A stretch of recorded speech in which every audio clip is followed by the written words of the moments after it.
Olá pessoal, eu sou a Ruth falando de Curitiba. Já faz exatamente 2 anos desde que me mudei para o Brasil. Parece que passou voando, mas ao mesmo tempo foi uma longa jornada. Neste canal eu compartilho o dia a dia no Brasil sob o olhar de uma japonesa.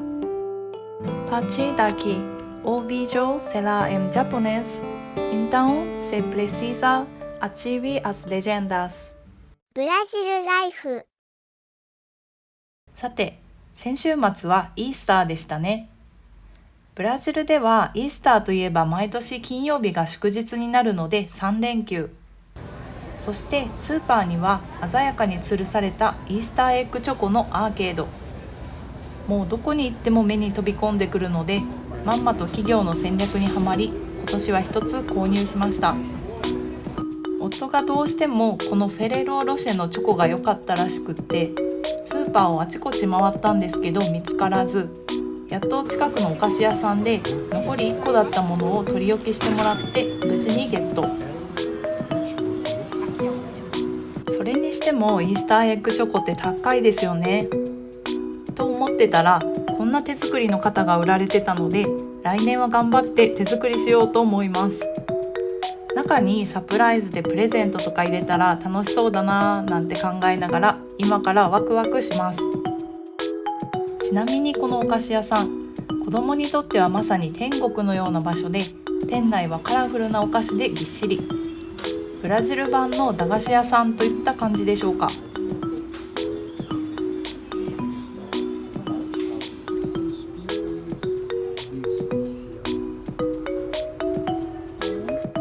これはマニキュアではなくお菓子に使う着色料。思わずここは画材屋さんかと思ってしまうぐらいカラーバリエーションが豊富で、とんでもないケーキが作れそうです。パーティー用の紙皿や紙コップもおしゃれで種類がたくさん。パーティー用品はやっぱり日本よりも品揃えが豊富で見てて飽きません。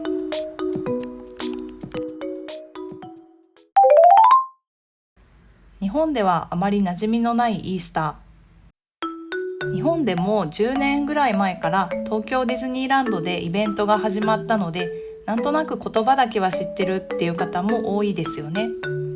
でもブラジルでは結構重要な日で、華やかな2月のカーニバルも実はこのイースター期間に入る前、最後に思いっきり盛り上がるお祭りなんだそうです。そしてその後はイエス・キリストが十字架にかかる期間に入るため、厳かに過ごし、4月のイースターで復活をお祝いするという流れ。さて、私の記念すべき人生初のイースターエッグチョコ。トンカチみたいなので割って中からお菓子が溢れてくるのを想像してたんですけど、なんか違ったみたいです。最初から綺麗に割れてて、中には小さなチョコが4つ。味は普通に美味しいけど、やっぱりこの大きさで3400円は高いですよね。来年は手作り決定です。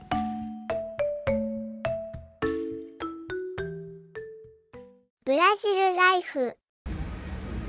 イースターの連休中はまだ行ったことのないクリチバのハンバーガー屋さんやカフェを開拓。ジャンクフードは普段そんなに食べませんが、 2,3 ヶ月に1回は解禁日。ここはタッチパネルで注文できるのがいいところ。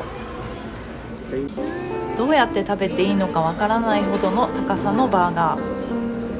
初デートでは絶対に食べれないなと思いながらも、2年も経てば遠慮なく頬張れるようになったなと時の流れを感じながら味わいました。ここの韓国風チキンバーガーがめちゃくちゃ美味しかったです。なかなか他では味わえない味だったので、クリチバにお住まいの方はぜひ試してほしいです。ちなみにイースターのこの日、日本に住む兄からいきなり電話がかかってきました。私がブラジルに来て以来、兄から電話が来ることなんかなかったので、もしかして親に何かあったのかなと少し恐る恐る出てみたんですが、開口一番、ハッピーイースターってポルトガル語でなんて言うのと。どうやらその日、自分が応援している地元のサッカーチームのファンミーティングのようなイベントに行くらしくて、ブラジル人の選手にポルトガル語で話しかけてみたかったそうです。無事にフェリスパスクアと伝えられて、相手もフェリスパスクアとちゃんと返してくれたそうです。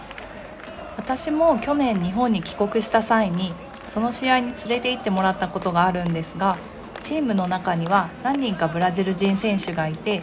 その日ゴールを決めたのもなんと全員ブラジル人選手でした。ちなみに去年も一昨年も日本の J リーグの得点王はブラジル人の選手らしいです。ブラジルの方たちはあんまり知らないかもしれませんが、日本ではブラジル人選手がたくさん活躍しています。なのでサッカーファンにとってはブラジルへの憧れも強くて、私がブラジル人と結婚してブラジルに住むって決まった時も、いとこの子供や友達の小学生の子供たちは目をキラキラさせて、なぜかサッカー経験もない私の夫にサインまで求めていました。ちなみに私は熱烈なサッカーファンというわけではないんですが、一度はブラジルのスタジアムで試合を見てみたいなと思っています。もうすぐ開催されるワールドカップも楽しみですね。また大晦日みたいにあちこちで花火がバンバン上がるんでしょうか。ブラジルライフ。さて続いてこちらは今回のハイライト。先日クリチバで出会ってしまったカフェ。もう最初に言わせてください。ここ本当にすごいです。正直今までブラジルで行ったカフェの中でダントツで一番になりました。雰囲気、清潔さ、洗練されたデザイン、そして味、どれをとっても妥協がなくて全部が完璧。正直このカフェに出会って今までのブラジルのカフェのイメージが全部ひっくり返ったと言ってもいいぐらい、それぐらい衝撃的に良かったです。外観はうっかりすると通り過ぎてしまうほど控えめで、緑に囲まれた隠れ家のような雰囲気。本当にここカフェと半信半疑で入ったんですが、ドアを開けた瞬間、コーヒーと焼きたてのパンの香りに包まれて一気に心をつかまれました。吹き抜けで開放感のある店内もとても心地よくて、スタッフの方々の雰囲気も素晴らしいし、朝から本当に特別な時間を過ごせました。しかもブラジルは朝がゆっくりなので、9時頃だとまだ人も少なくて、この空間をほぼ独り占めできるのも最高でした。カフェに来ると毎回メニュー悩むんですよね。ポルトガル語のメニューも前よりは読めるようになってきた気がします。ブラジルでアイスカフェラテがあるのはポイントが高いですね。でも最近はだいぶ涼しくなってきたので、今回はホットで、ショーケースにあったクロワッサンがとっても美味しそうだったので、クロワッサンのサンドイッチを注文。もう一個くらい何か頼もうと思ってたんですけど、このクロワッサンがバターたっぷりでかなりボリューミーだったので、これ1個でお腹がいっぱいになりました。最近は家でパンを焼いたりするんですけど、クロワッサンは手間がかかるし、なかなか家では作れないので、お店で食べる特別なもの。朝の優しい日差しを感じながらコーヒーとパンの香りに包まれてゆったり過ごすこの時間が贅沢すぎます。どうしても家でご飯を食べてると、夫も私もテレビを見たりスマホを見たりなので、たまにはこういう特別な空間で改めてゆっくり向き合って喋る時間もいいですね。イースターだったので、この日のラテアートはウサギでした。ところでなんでイースターってウサギなんだろうってふと疑問に思って調べてみたら、ウサギはとても繁殖力が高い動物で、イースターの復活とか新しい命っていった意味と結びついているそうです。ちなみに最近知ったんですが、ポルトガル語でイースターはパスクアといって、もともと通り過ぎるという意味があるそうです。イースターと聞くとどうしても復活っていうイメージが強いんですけど、その前にはイエス・キリストが十字架で人々の罪を背負ったっていう出来事がありますよね。そこから罰が通り過ぎていくという意味でパスクアという言葉につながっているって知って、すごく興味深いなと思いました。同じ行事でも言葉によって少し違った捉え方ができるのが面白いです。ポルトガル語をもっと勉強したくなりました。にしてもほんと最高のカフェでした。まだまだ探せば栗千葉には素敵な場所がたくさん眠ってそうなので、これからもどんどん発掘してこのチャンネルでも紹介していこうと思います。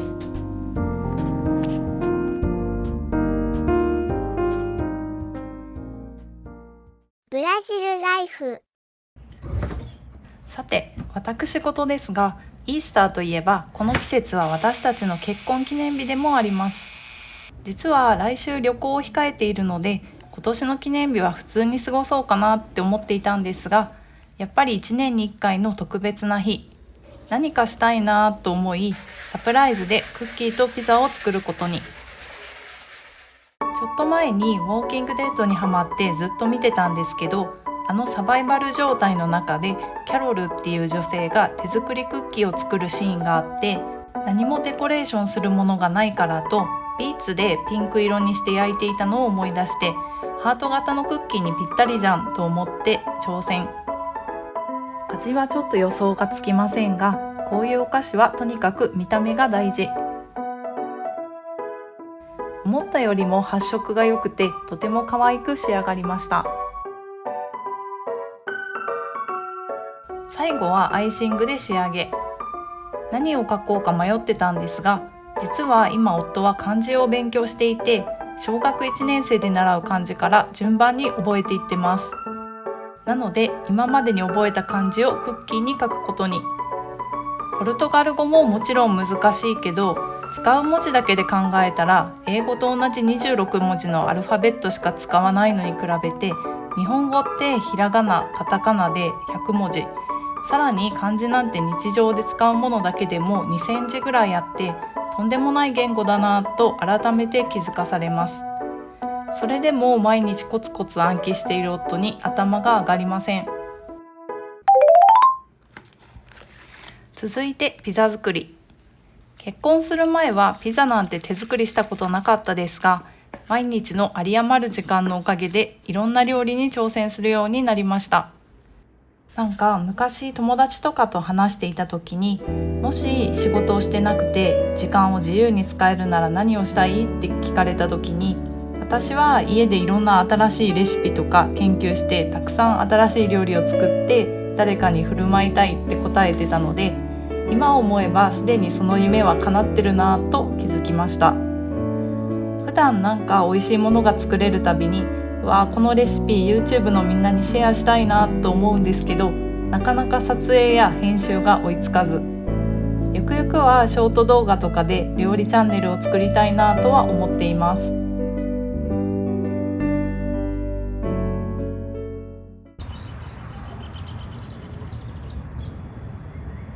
というわけで、こんな感じで今週も無事ブラジルでの1週間が終わりました。